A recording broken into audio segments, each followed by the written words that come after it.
শুক্রবার ৯ জিলহজ ১০ হিজরি সনে হজের সময় আরাফা ময়দানে দুপুরের পর হযরত মুহাম্মদ সাল্লাল্লাহু আলাইহি ওয়াসাল্লাম লক্ষাধিক সাহাবীর সমাবেশে ঐতিহাসিক ভাষণ দেন। হামদ ও সানার পর তিনি বলেন, হে মানুষ, তোমরা আমার কথা শোনো।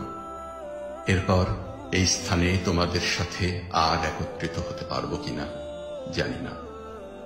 হে মানুষ, আল্লাহ বলেন, হে মানব জাতি, তোমাদেরকে আমি এক পুরুষ ও এক নারী থেকে সৃষ্টি করেছি এবং তোমাদেরকে সমাজ ও গোত্রে ভাগ করে দিয়েছি যেন তোমরা পরস্পরের পরিচয় জানতে পারো। অতএব শুনে রাখো, মানুষে মানুষে কোনো ভেদাভেদ নেই। আরবের উপর কোনো অনারবের অথবা অনারবের উপর কোনো আরবের শ্রেষ্ঠত্ব নেই, তেমনি সাদার উপর কালোর বা কালোর উপর সাদার কোনো শ্রেষ্ঠত্ব নেই। তোমাদের মধ্যে সেই ব্যক্তি আল্লাহর কাছে সবচেয়ে বেশি সম্মান ও মর্যাদার অধিকারী যে আল্লাহকে ভালোবাসে। হে মানুষ, শুনে রাখো, অন্ধকার যুগের সকল বিষয় ও প্রথা আজ থেকে বিলুপ্ত হল। জাহিলি যুগের রক্তের দাবিও রহিত করা হল। হে মানুষ, শুনে রাখো, অপরাধীর দায়িত্ব কেবল অপরাধীর উপরই বর্তায়। পিতা তার পুত্রের জন্য আর পুত্র তার পিতার অপরাধের জন্য দায়ী নয়। হে মানুষ, তোমাদের রক্ত, তোমাদের সম্মান, তোমাদের সম্পদ পরস্পরের জন্য চিরস্থায়ীভাবে হারাম অর্থাৎ পবিত্র ও নিরাপদ করা হল। যেমন আজকের এই মাস, এই শহর সকলের জন্য পবিত্র ও নিরাপদ। হে মানুষ, তোমরা ঈর্ষা ও হিংসা বিদ্বেষ থেকে দূরে থাকবে। ঈর্ষা ও হিংসা মানুষের সকল সদ্গুণকে ধ্বংস করে। হে মানুষ, নারীদের সম্পর্কে আমি তোমাদের সতর্ক করে দিচ্ছি, তাদের সাথে নিষ্ঠুর আচরণ করো না। তাদের উপর যেমন তোমাদের অধিকার রয়েছে, তেমনি তোমাদের উপর তাদেরও অধিকার রয়েছে। সুতরাং তাদের কল্যাণের দিকে সব সময় খেয়াল রেখো। হে মানুষ, অধীনস্থদের সম্পর্কে সতর্ক হও। তোমরা নিজেরা যা খাবে তাদেরও তা খাওয়াবে, নিজেরা যা পরবে তাদেরও তা পরাবে। শ্রমিকের শরীরের ঘাম শুকানোর আগেই তার মজুরি পরিশোধ করবে। হে মানুষ, বিশ্বাসী সেই ব্যক্তি যার হাত ও মুখ থেকে অন্যের সম্মান, ধন ও প্রাণ নিরাপদ। সে নিজের জন্য যা পছন্দ করে, অন্যের জন্য তাই পছন্দ করে। হে মানুষ, বিশ্বাসীরা পরস্পরের ভাই। সাবধান, তোমরা একজন আরেকজনকে হত্যা করার মতো কুফরি কাজে লিপ্ত হয়েও না। হে মানুষ, শুনে রাখো, আজ হতে বংশগত শ্রেষ্ঠত্ব বা কৌলীন প্রথা বিলুপ্ত করা হল।